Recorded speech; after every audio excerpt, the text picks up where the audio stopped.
Bonjour, alors aujourd'hui je vous parle de matériel Montessori, je vais vous parler de la tour rose, de l'escalier marron et des barres rouges.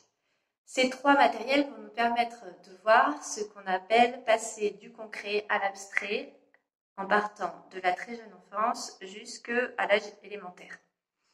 Donc, la tour rose, une tour de cube rose que nous avons ici. Voici la tour rose. Donc, petite information, si vous avez une classe, essayez d'avoir le petit cube en plusieurs exemplaires parce que parfois il disparaît et c'est plus simple d'en avoir plusieurs, même si on les retrouve, de pouvoir changer au moment où on ne le trouve plus. Autre information, ma tour est en mauvais état, il va falloir que je la repeigne, ça n'est pas acceptable pour des enfants de manipuler du matériel dans cet état. Mais en ce moment, elle ne sert plus et elle a beaucoup servi en atelier, en école et à la maison. Donc, elle a souffert, elle doit être repeinte.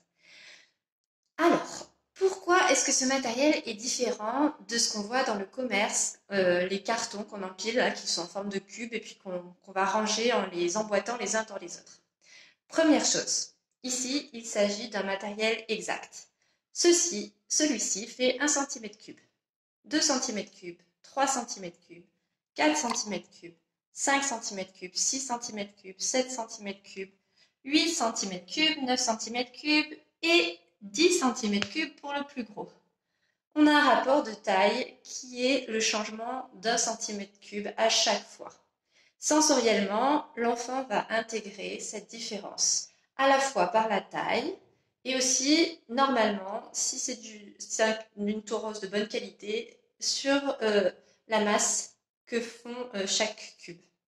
Le rapport 2 cm3 d'un cube à l'autre. Puis l'escalier marron.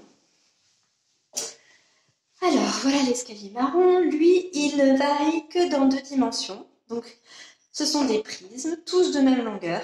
Par contre, la section carrée, ici, va varier. Ici, elle fait 1 cm² sur le plus petit prisme. 2 cm², 3 cm², 4, 5, 6, 7, 8, 9 et le plus gros prisme, 10 cm². La longueur est la même, c'est la section qui varie. Ici aussi, au niveau de la masse, on a une très grosse différence entre le dernier et le premier. Après, l'enfant va plus facilement manipuler la tour rose et plus facilement comprendre les différences entre les cubes qu'entre les prismes de l'escalier marron. C'est parce que la différence est dans les 3 dimensions pour les cubes, alors qu'elle n'est que de 2 dimensions pour les prismes.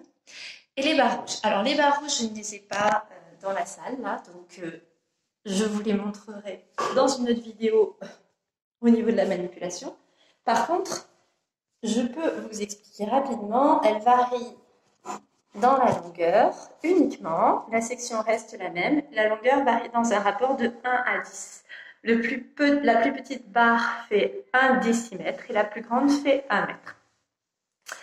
On a ici un vrai rapport de longueur, parce qu'on peut les mettre ensemble, notamment la tour rose et l'escalier marron, étant donné que 1 cm², allez je vous montre, ça va être la surface du petit cube là, voilà ici là. Et bien l'enfant, en fait, en manipulant, alors je vous montre ici parce que, hop, quand il va commencer à chercher d'autres choses avec le matériel, il pourra par exemple trouver ceci. Là, on a des surfaces, des volumes qui sont comparables. Et pareil pour tous les autres cubes, la correspondance avec l'escalier marron est élémentaire. Hop, voilà. Donc, Maria Montessori a créé un matériel progressif qui fait varier la difficulté du plus simple jusqu'au plus compliqué et qui permet aux enfants d'intégrer des notions abstraites à travers des manipulations concrètes. Arrivés en élémentaire, les enfants qui ont manipulé ce matériel le reprennent et n'auront aucune difficulté pour intégrer la différence entre des centimètres cubes, des centimètres carrés et pour ce qui concerne les barres rouges, les décimètres et les mètres. Donc on a vraiment une idée de utiliser son corps, utiliser ses sens pour intégrer des notions tout petites et les comprendre plus tard, après avoir beaucoup manipulé, les comprendre au niveau abstrait de mesure de longueur, utilisation de mesure. Voilà, merci.